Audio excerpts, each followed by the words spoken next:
Okay, and welcome back, everyone. And now we would like to introduce and hear two amazing speakers and researchers, people that we've been working with in the past, and people from organizations that we currently work from.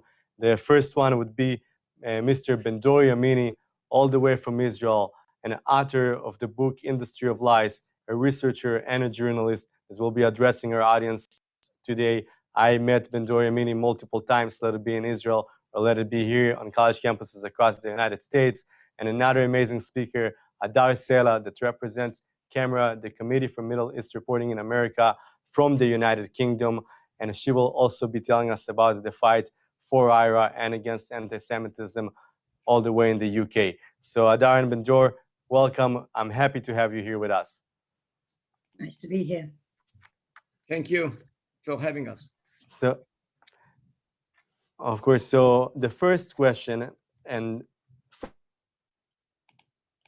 a little bit more about the moment the IRA organization developed its definition of anti-Semitism. What was the reaction to it around the world, especially within the academic setting or within politics or elsewhere? So Ben Dror, thank you for joining. We're happy to hear from you. Please share with us your knowledge. Okay, first of all, thank you for having me, and thank you for all of what you're doing in order to fight this new waves of anti-Semitism. It did not begin today, as we all know. Actually, the original definition was initiated in 2005. And it went on and on and on. And actually, there were some minor changes.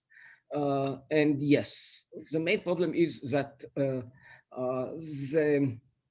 people who are against it are coming from the two main bodies of information, namely media and academia.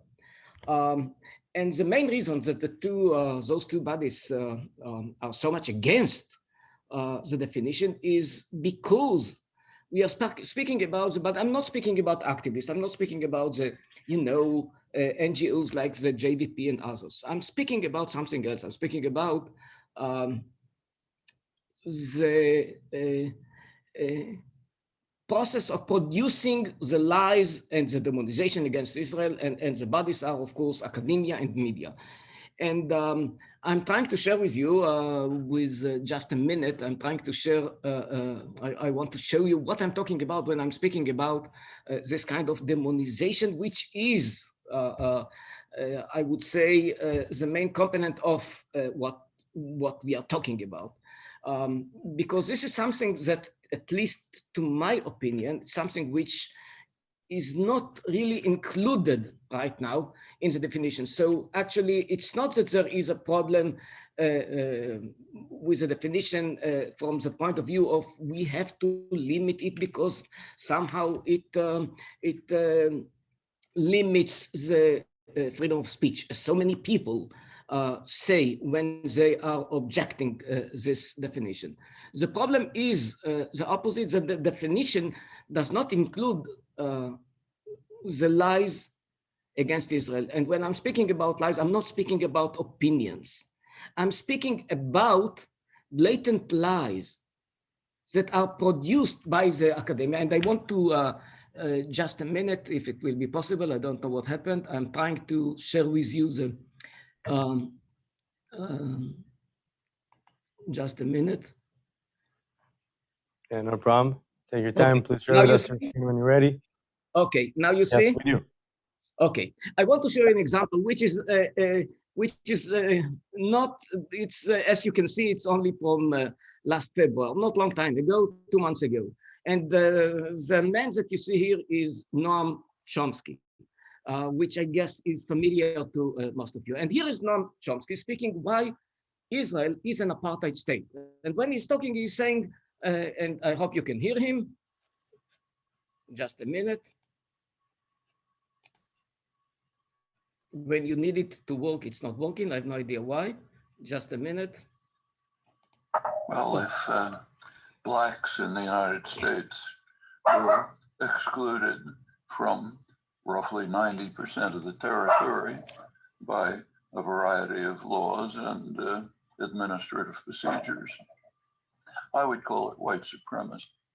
Okay, he's actually talking about Israel because Israel is, according to him, according to Professor Chomsky, Israel is limiting the rights of the Israeli Arabs to buy lands. Well, let me tell you, it's a blatant lie.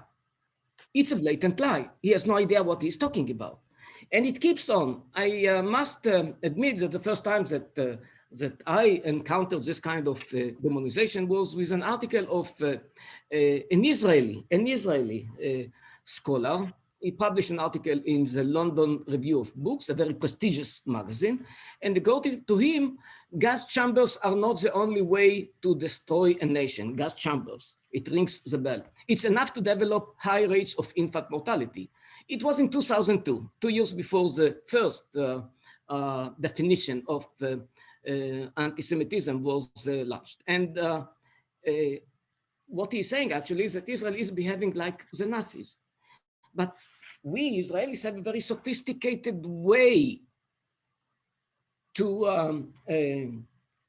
do the same thing by raising the infant mortality among Palestinian children. The point is that when you go to facts, and that's the main important thing, is you find out that actually infant mortality among Palestinians was decreased dramatically under the Israeli rule. It doesn't mean that the occupation is good or not. It is legitimate to be against the Israeli policies and so on. What is not legitimate and what is making this kind of demonization anti-Semitism is actually the lie that we are talking about. And it goes on and on. For example, a professor from Columbia University is telling his students that Tel Aviv is the only Western city that does not have any Arab or Muslim inhabitants. Well, I guess most of you know what Tel Aviv is. And here we have a professor from Ivy League University that is saying that Tel Aviv does not have Muslims or Arabs. Let me tell you, my doctor in Tel Aviv, and I live in Tel Aviv, and my doctor lives in Tel Aviv, he is an Arab Muslim. But we have here the professor, that's what he's teaching his students. We don't have time to go to everything. Or, for example, the president of MESA, Middle East Studies Association, when he published an article that according to the official 9/11 commission of the report of the Congress, Al-Qaeda conceived the attack as response to the Israeli attack on Jenin. You are not familiar with the story, but the story is that, first of all, when you go to the official report of the Congress, you will not find the word Jenin. And you will not find the word Jenin. He invented something that was never written, because the battlefield in Jenin was the year after the 9/11. And here you see professors who publish lies, blatant lies against Israel, and it's going on and on. And then we get to the story of which is a very which is a highly important component in the definition, which is talking about the definition of about Israel as the self-determination of Jews in a nation state, Israel. And people do not understand it many times, and they're trying to describe the whole story of Zionism and the nation state of Israel as part of colonialism and imperialism. Again, it's an academic lie. It's an academic demonization. Why? Because we are speaking about time when Balfour Declaration, for example, 1917, that of course declared that Jews have the right for a national home. It was actually in a time when empires collapsed, and when empires collapsed, it was mainly because of so many national movements who wanted to free themselves and were looking for actually freedom and independence. In that time exactly, the whole idea of self-determination was recognized by the international community, by the Foreign Ministry of France, by the 14 points, the very famous 14 points of President Woodrow Wilson. And without understanding it, you cannot understand the whole idea of Zionism, because Zionism was part of many other movements. Jews were persecuted almost in every country. And when empires collapsed, Jews continued to suffer. Before they suffered from the empires, after they suffered as a minority by the newborn state. So they also wanted their own state. So the whole Zionist project was actually anti-imperialist and anti-colonialist, just the opposite of what so many scholars unfortunately describe. I keep on and keep on because we don't have time. My time is very limited. And one of the outcomes of establishing nation states was population exchange between the just born countries. A huge wave of population exchange. Why I'm saying it? Because right now, in the last, I would say, 10 or even more years, the Nakba, the Palestinian catastrophe, became the main story of the Palestinians and of the campaign against Israel. And many times you see this kind of tribunals that are trying to judge Israel because of the Nakba. And just to remind us all, in that time, speaking about the first half of the previous century, it was the norm. It was something that was something that was carried out in every conflict. And second, so many leaders, like for example, Winston Churchill, spoke about it as the best solution to conflicts. And when you don't know it, you can single out Israel and describe Israel as a kind of a state that committed one of the great crimes in modern history. We don't have time, of course, to see whatever I wanted to show you. But for example, Professor Mearsheimer, who is one of the authors of the book about the Israeli lobby from 8 years ago, he claims, like many other scholars, that the Nakba is one of the great crimes in modern history. It's very interesting. First of all, as I told you, Nakba was actually the outcome of every conflict in that time. More than 60 million people became refugees because of the collapse of empires, because of establishing of nation states, because of self-determination.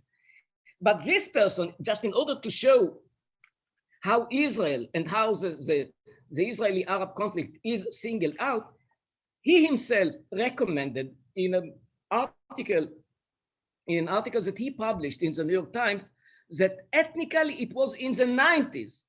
It's not the norm anymore. It was before, but not anymore. Ethnically homogeneous states must be created. It would require transferring populations. Now, I asked him, I mean, how come that you define what happened in 48 as one of the great crimes in modern history, and you yourself recommend a new transfer in order to solve the problem of Yugoslavia and the war that was in that time?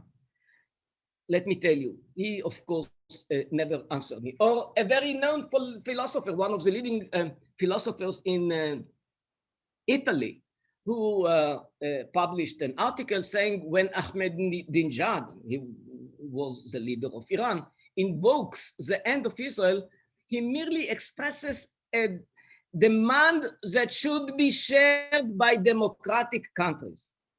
Again, he is against the very existence of Israel, and he is supporting who? One of the great anti-Semites of our generation. And it's go on and on and on with this kind of lies when the great lie, what is a connection? We have to ask ourselves many times, what is a connection between old anti-Semitism and the new anti-Semitism. In the days of the Nazis, the great lie, as it was defined by scholars, was that the Jew is the great danger to humanity. And they repeated it, and they brainwashed with this kind of claim. Now, when we come to nowadays, we see Arun Gandhi. He was the head of a nonviolent institution in Manchester University, and he published an article claiming that we have created a culture of violence. Israel and the Jews are the biggest players. And that culture of violence is eventually going to destroy humanity, no less. The same idea of the Nazis. Now, what is a connection? Here is a connection. The same ideas repeat themselves. And it's going on and on and on with so many academics and scholars and activists with the oppression of the Palestinian people. That's what a minister from Britain claimed. Is the major cause of violence in the world. When people are killed in Nigeria and in Libya, it's because of Israel. That's what she's saying. She even blamed Israel in the global warming. I have no idea what is the connection between Israel and the global warming, but she, when she is obsessed, I'm presenting it just in order to understand what we are talking about. We are talking not about those kind of JVP activists that you meet in your campuses. I'm not talking about them. I'm speaking about leading scholars and activists and ministers and journalists who create this kind of demon, which is called Israel. Or a professor from Emory University, look, Hitler, Netanyahu are the same, they are committing genocide. Israel never, of course, committing the genocide. And again, many times it's coming from activists, even from Israel itself. For example, breaking the silence that maybe are coming to visit in your university. They are coming anyway to a lot of speaking tours. The IDF employed the shoot to kill policy. Israeli military fired indiscriminately in Gaza. And the outcome of it, one of the outcomes is, for example, the Goldstone report. I don't know how many of you know about the Goldstone report, but in order to summarize 600 pages, I would say that the main claim was that Israel intentionally killed innocent civilians. Well, I know my friends, I know the soldiers of Israel. They never, of course, did something of that kind. The point is, how long time do I have? How long time do I have? About four more minutes for your part. If I have 4 minutes. Now, I want just to show you the hypocrisy of this kind of claims. He was interviewed again and again, Goldstone. He is a Jew. Let's remember it. He is a Jew. And he was interviewed again and again. He was asked the same question. Why do you blame Israel? I want you to listen to his answer. You know, the U.S. in its war on terror carpet bombs Afghanistan and Iraq and hurts innocent civilians. Is the U.S. then guilty of war crimes? Well, certainly, if war crimes were committed, of course they should be investigated. Any war crime should be investigated. And you know, I don't, with respect, accept your description of what they did. It's something obviously I haven't investigated. He did not investigate. Did you hear? Well, he did not investigate. Fair enough, I would say. But 3 days later, he was interviewed by Bill Moyers from the PBS. I guess he's familiar to some of you. Israelis here is claim his that answer. if you hold them to this standard that you've just described, that law prescribes for conflict, any democracy that's fighting terrorism is likely to find itself dragged into an international court of justice. I mean, do you consider that a valid concern? No, absolutely not. Take the United States fighting wars in Kosovo, in Iraq, in Afghanistan. They have certainly at a high level gone to extremes to protect innocent civilians. You understood? In 3 days, he conducted a new investigation that nobody heard about. And now he knows that the US Army is protecting innocent civilians more than any other army. It's very interesting because if you go, for example, to Martin Dempsey, who was the chief of staff in the United States, he's saying, when I want to protect innocent civilians, I send my officers to Israel because Israel is protecting human lives more than any other army. And he is not the only one who said it. Some legal experts, when they were asked, they said that we have a problem with Israel because the IDF takes many more precautions that are required, setting an unreasonable precedent, just the opposite. When you look at numbers, something which I did and checked, and we don't have time to present it, Israel absolutely and proportionally killed much less than any other army. And I myself, because I corresponded with Goldstone, I asked him, dear Mr. Goldstone, here are the numbers. And I sent him all my research. The meaning of what I'm telling you is that Israel actually, that the US Army, yes, you are right, took many precautions in order not to kill innocent civilians. But the meaning is that actually Israel did much better and took much more precautions in order not to kill innocent civilians. Maybe you were wrong. It was the first time that he did not answer me after I presented the numbers. But anyway, he himself published an article of retraction in the Washington Post, writing, if I had known then what I know now, the Goldstone report would have been a different report. I know that I have to finish with my presentation. I just want to tell you that the common denominator of what we are talking about, of anti-Semitism, old and new, is demonization and lies. Contrary to what the people who are against the definition, contrary to what they say, there is not any problem with criticism. Whoever knows Israel knows that in Israel, something like 80% of the media is criticizing the government because of many things, Palestinian settlements and so on. The definition is against demonization, not against criticism. And when they do not accept it, the meaning is that they want to keep on with this kind of lies. That's why we need the definition, and that's why we should not change. Just one last sentence.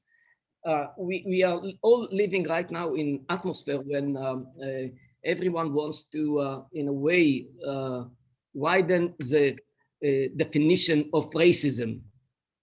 From the other side, it's very interesting because the same people are trying to limit the definition of anti-Semitism. So that everything that is said against Israel will not be anti-Semitism, even if we are speaking about demonization. Thank you so much for listening. Ben Dror, thank you so much for joining us all the way from Israel. We really appreciate it and the research that you showed us and the facts that you brought to us. And I would like to tie it to Hadar Sela, which is our next speaker coming up right now. And just so we know, I first met Ben Dror Yemini at a camera on campus trip to Israel. So that's how I personally met Ben Dror Yemini. So that's how we're going to connect those two panels. And I would like to tie this whole, all those accusations news, let it be in the media, that we know that there is a huge double standard. Many of them are just simply not true. We can't call every single one of them anti-Semitic, we understand. But how many of those are anti-Semitic? So Hadar, if you can please join us and tell us a little bit about the developments in Europe, specifically in the UK, in regards to the IRA definition of anti-Semitism.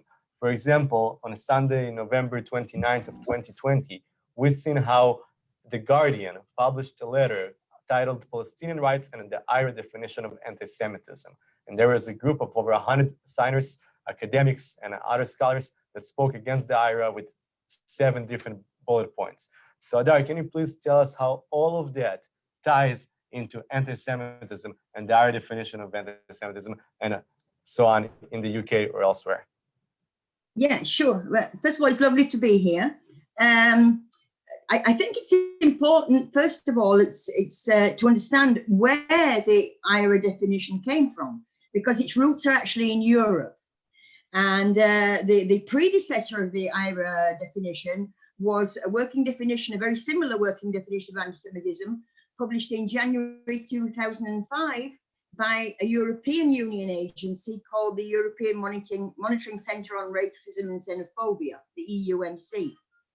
And it's also important to understand the existence of that agency within the broader context of the European Union, the EU, because the EU came into being after World War II because the Europeans decided they needed some sort of antidote to the extreme nationalism and racism which had devastated their continent during World War II. So in 2003, the EUMC began drafting that working definition of anti-Semitism. Why then? There are those who see it as being connected to the 2001 Durban conference, where, to quote Colin Powell, Israel was singled out, the only country in the world for censure and abuse. And that conference promoted the notion that Israel was the location of the new apartheid. Apartheid had just finished before that conference, or several years before that conference in Durban. The new apartheid that the world should join forces together to eradicate, mostly by means of, or including by means of boycott campaigns. The anti-Semitism that was evident at that conference, especially at the NGO forum, actually prompted some NGOs in Europe to press the EU, the European Union, to start recording anti-Semitism. And for that, some sort of definition was needed. And that's where the EUMC definition came into being. However, it was never fully adopted. And in 2009, the EUMC was disbanded, and its successor, the Fundamental Rights Agency, FRA, was removed the working definition from its website in what it described as a clear out of non-official documents. That led to considerable confusion, with some people claiming that the working definition had been abandoned by the EU, including Britain's state broadcaster, the BBC, which is my particular patch that I monitor the BBC as for Camera UK. So, for example, in 2015, the BBC was covering a rally in Paris. It was just 4 days after the Charlie Hebdo attacks and just 2 days after the murder of 4 hostages at the Jewish supermarket. And a BBC journalist interviewing a French Jewish participant in that rally stated that many critics of Israel's policy would suggest that the Palestinians suffer hugely at Jewish hands as well, not Israeli hands, Jewish hands. The BBC got hundreds of complaints on that issue, and they quoted the part of the EUMC definition, which, similarly to the IRA definition, states that holding Jews collectively responsible for actions of the State of Israel may be seen as a manifestation of anti-Semitism. The BBC's response was to claim that the definition had been withdrawn in 2009, and there is no current definition belonging to the EU Agency for Fundamental Rights. So in 2016, the 31 countries that were then part of the International Holocaust Remembrance Alliance, IRA, adopted the same working definition of anti-Semitism. And the first government to adopt that definition for internal use was the United Kingdom, a conservative government at the time, in December 2016. In June 2017, the EU Parliament called on its 27 member states and its own institutions and agencies to adopt the IRA definition, and just over half have done so, along with 4 additional European countries which are not EU members. In Britain, the IRA definition has been adopted by the Scottish and Welsh parliaments in 2017, by some 260 local councils throughout Great Britain and Northern Ireland, and by several area authorities, including the London Assembly. It is also used by the English Football League, the UK College of Policing, the Judicial College, the National Union of Students, and as of last week, by 81 universities. So that sounds like a really optimistic picture. So what's the problem? Well, for a start, 97 universities in the UK have not adopted the IRA definition yet, and neither has the media or its various regulatory bodies such as IPSO and Ofcom. So where does the opposition come from? One major source of opposition to the IRA working definition has ironically been the traditional political home of British Jews, the Labour Party. That traditionally centre-left party has always had far-left elements, including trade unions, but from September 2015, it shifted further left following the election of Jeremy Corbyn as its leader. With that came allegations of anti-Semitism within the party, which eventually led the Labour Party to create its own guidelines on anti-Semitism, in which the examples, including the IRA definition pertaining to Israel, were rejected. After much objection from Jewish groups and others within the party, in September 2018, the Labour Party eventually adopted the examples included in the IRA definition, together with a statement which ensures this will not in any way undermine freedom of expression on Israel or on the rights of Palestinians. You may know that in April 2020, the Equalities and Human Rights Commission in the UK published the results of an inquiry into whether Labour had unlawfully discriminated against, harassed or victimised people because they were Jewish, and that inquiry indeed concluded that the party was responsible for unlawful acts of harassment and discrimination. Another strong source of objection to the IRA definition in the UK has been the University and College Union, which is a trade union representing about 120,000 academics and support staff. The UCU has engaged in academic boycotts of Israel since 2007. And in 2010, it voted to support the BDS campaign in general and to sever ties with Israel's trade union movement, the Histadrut. The union rejected the EUMC working definition in 2011, and it continues to reject the IRA definition on the grounds that it constitutes a threat to academic freedom. In addition to Britain's largest political party, Labour is Britain's largest political party, and academics, opposition to the IRA definition in the UK also comes from political NGOs such as the Palestine Solidarity Campaign. That organisation's current leader, Ben Jamal, has, for example, claimed that the definition has been used to prevent both discussion of the facts of Israel's oppression of the Palestinian people and calls for action to address that oppression. It therefore undermines freedom of expression at universities and more widely.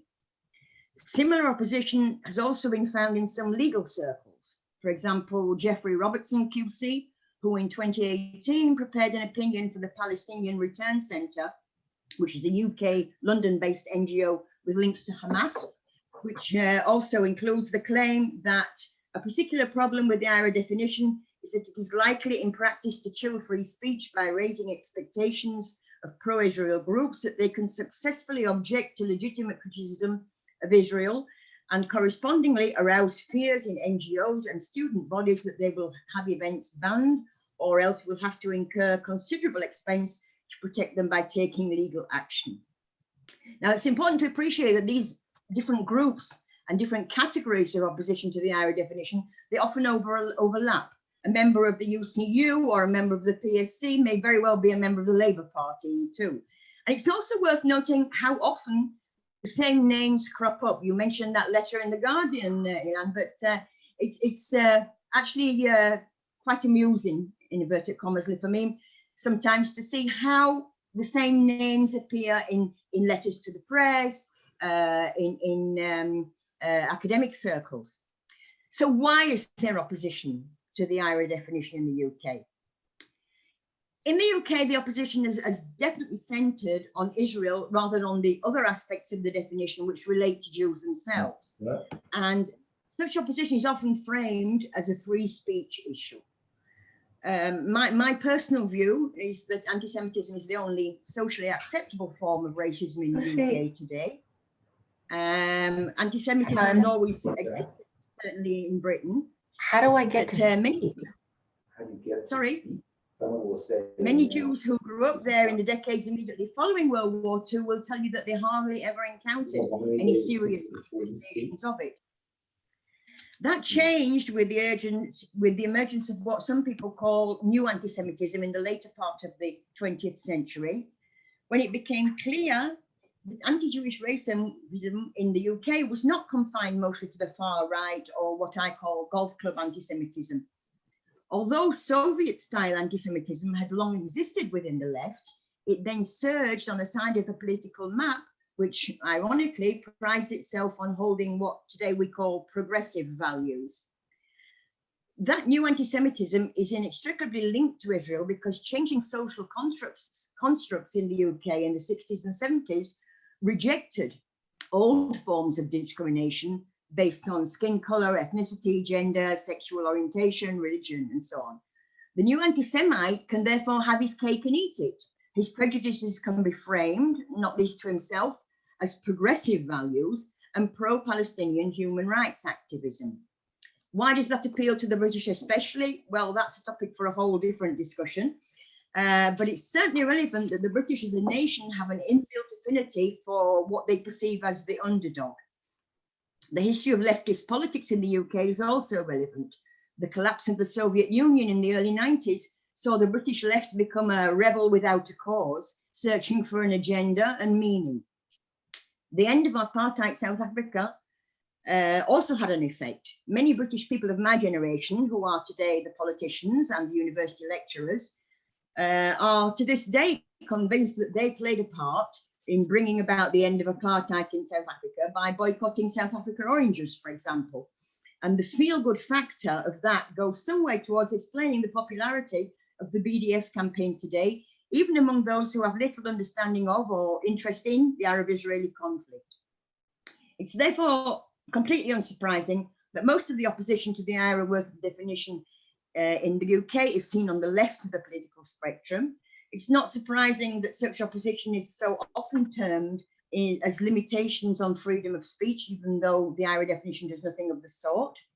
Rather, opposition to the IRA definition, including the so-called alternative recently published as the Jerusalem Declaration, is indicative of IRA's effectiveness as a practical working document to help identify and define anti-Jewish racism.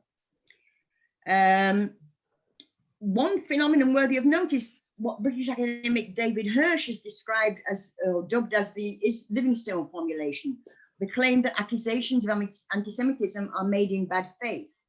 Throughout the Corbyn years, as repeated anti-Semitism scandals dominated public discussion, and also when the Equalities and Human Rights Commission launched its inquiry in 2019, the BBC, for example, published several guides on anti-Semitism and anti-Zionism for British audiences.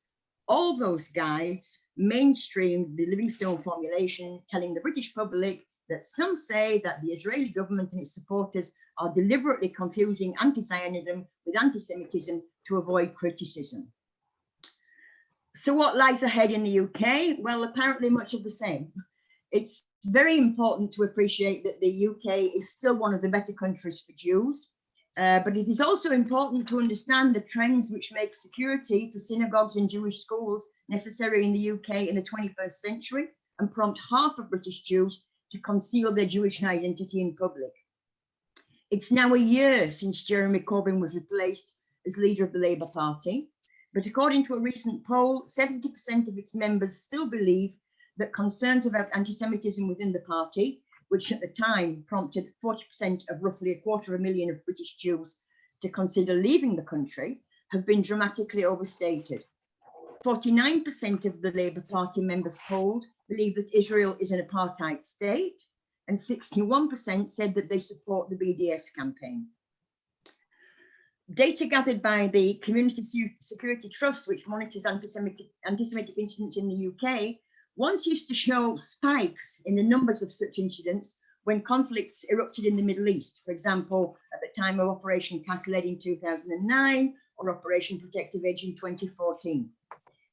Since 2015 and the Corbyn era, that pattern no longer exists, and the number of anti-Semitic incidents has steadily risen to levels over 3.5 times higher than those recorded in 2007. The CST also recorded a total of 58 anti-Semitic incidents at British universities in the 2018-2019 academic year, and 65 incidents, sorry, in the 2019-2020 academic year, which is the highest total they've ever recorded, even though the year was cut short because of the COVID pandemic. There are roughly 8,500 Jewish students at British universities. While the British government's education secretary has urged universities to adopt the IRA definition as a moral obligation, there's clearly still a long way to go in the UK, as examples such as the recent story with David Miller at Bristol University show, in order to dissipate the misunderstanding and in some cases willful misinterpretation of the definition and its purposes. Thank you. Hadar, thank you so much for joining us from the UK and for those amazing numbers and facts and a story and timeline. You're in Israel? Even better. I wish I could be there myself. So thank you for all those numbers and timeline. It's very helpful. So now I actually have a question to each, a question for Ben Dror and a question for Hadar. And then I have a question for both of you and tell me what you think is the right answer. So my question to Hadar would be, is we hear now about everything that was happening with the Labour Party. We heard that only this week recently, the NDP in Canada decided to condemn the IRA definition of anti-Semitism. We see it here in the United States within some progressive circles. IRA, it's a taboo, it's a no-go. So how do we avoid, if we can still fight it? So what happened now that the British Jews still are not comfortable with returning to the Labour, how can we avoid that of happening in Canada, in the US, or elsewhere? That would be my question to Hadar. Ben Dror, my question to you would be, we heard about so many academics and researchers who sign against IRA, who speak against IRA. You are trying to reach out to some of those people, or have you tried to reach out to some of those people to debunk their claims? Are they like Goldstein, don't even write back? Or are some of them are willing to engage in some critical conversation? Because at the end of the day, they are academics. We'll start with those two, and then I'll have the final question for both. Whoever would like to go first. Ladies first. But I think that the British example is particularly interesting. The mobilization of the Jewish community in the UK from 2015 onwards, when Corbyn was elected, is very interesting, because it was only a year before that the British Jews actually started organizing themselves. The British Jewish community is a very fractious community, a very divided community, generally speaking, and getting it was the old case of two Jews, three opinions in the UK, and getting them to actually do anything was virtually impossible until 2014, until Operation Protective Edge. And then there was such a spike in anti-Semitism in the UK that a lot of grassroots groups organized themselves spontaneously. And so today you have a whole load of grassroots groups, which actually prompted the more official Jewish leadership in the UK to get its act together, to be honest, the Board of Deputies and so on and so forth. And there was a real move by the British Jewish community to fight against Corbyn, together with allies, non-Jewish allies on the sane left of the political map in the UK. I take a lot of inspiration, maybe that's not the right word. I was very involved in the feminist movement in the 70s in the UK. And one of the things we did not do was let men define what was anti-feminist. And I think the same applies to anti-Semitism. We should not let people who are not Jewish define what is anti-Semitism or what is not anti-Semitism. It's our prerogative to define it. And I think another point is the whole issue of the discussion around the subject of the existence of Israel. That's not a valid discussion. And yet it's become mainstream today, and we have to put a stop to that. We absolutely have to put a stop to that. Thank you very much. And Ben Dror, to you? Yes, I'm trying.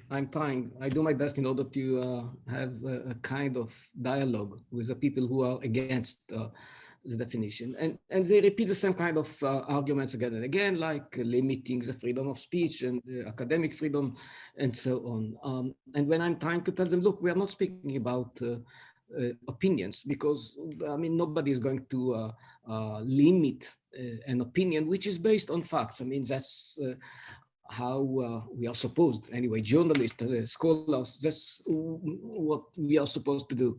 And they just repeat the same kind of arguments, like, well, you know, they give me an example of a kind of conference that was, I cannot remember where, but it was, I do remember that it was in England, one conference or two were cancelled because of the definition of anti-Semitism. And then I'm telling them, you know, you are completely right. Yes, there are two conferences.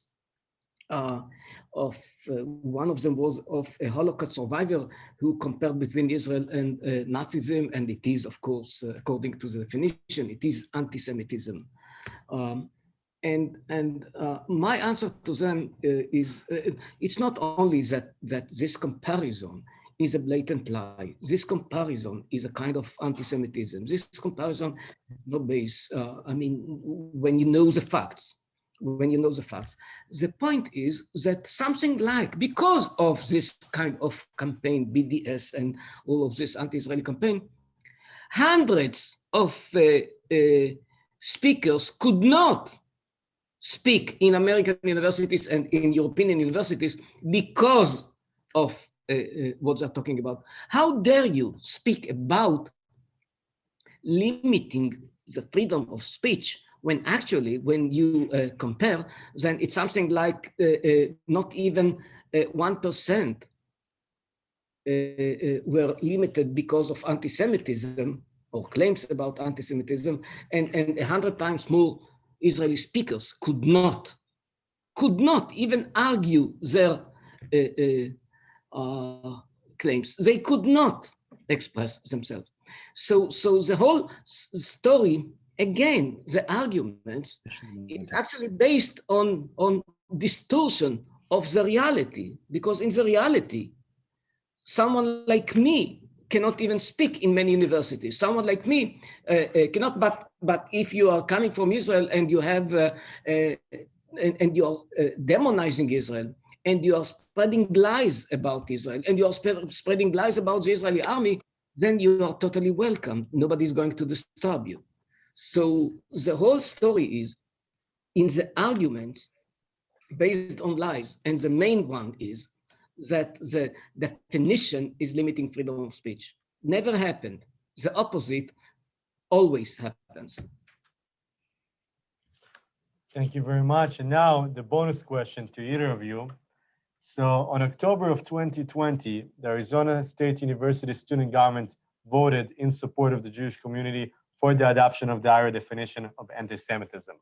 This week, in 3 days, on April 13th, 2021, the Arizona State University student government will be voting on a bill sponsored by SJP, and by the way, Hadar, with the Women's Coalition, which is a large campus club at Arizona State University, in support of the BDS. That bill will be put on the table.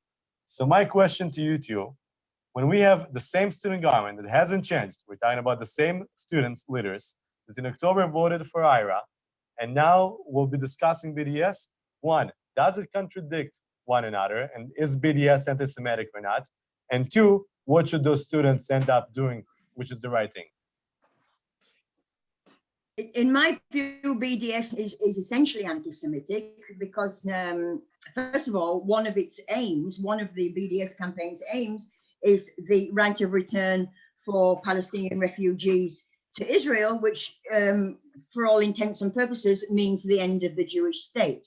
And so I definitely regard BDS as an anti-Semitic movement. I think that's its aim. Its aim is to end Israel as we know it. It's to end Jewish self-determination in Israel. But I think a lot of people don't realize, because the people get the nice happy clappy version of BDS. Very few people in general public actually go down to find out what it's really about.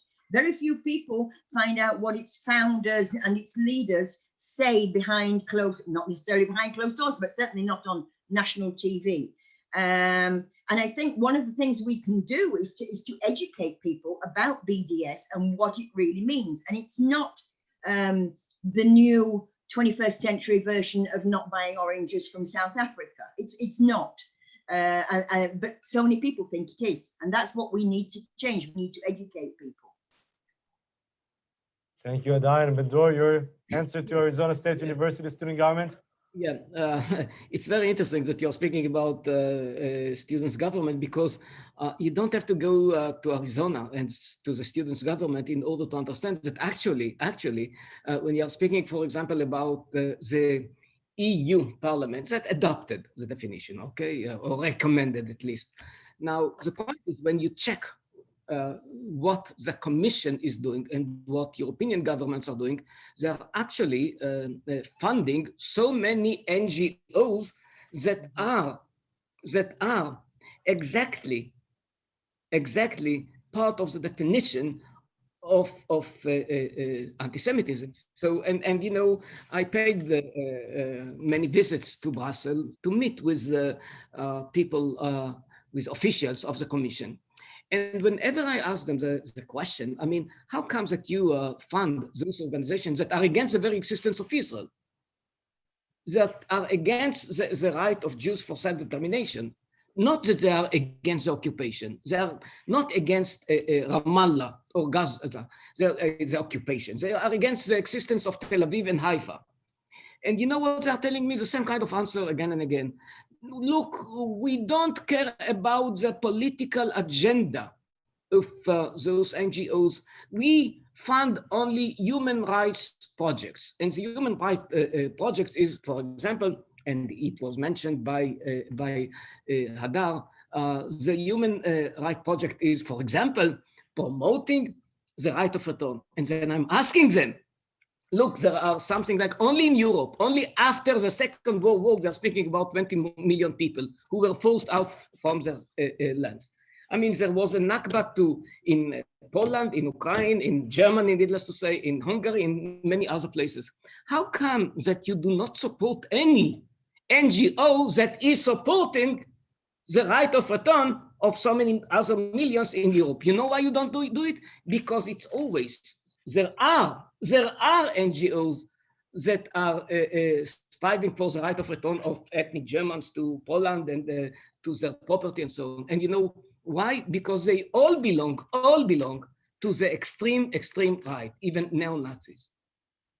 Now, when we are speaking about... Ben Dror. So now you understand the hypocrisy of this kind of bodies. But in order to fight it, I just join Hadar and say, we have to educate people, young students, in order to know the basic facts. When they don't know, they are defeated in every battle. Hadar and Ben Dror, thank you so much for joining us from Israel. We want to wish you a good night out there and in SSI and all of our partners and in camera, and every other organization that's here today will continue to work with those students and educate those students to make sure that we keep fighting anti-Semitism and anti-Zionism on our college campuses. Have a good night. Thank you.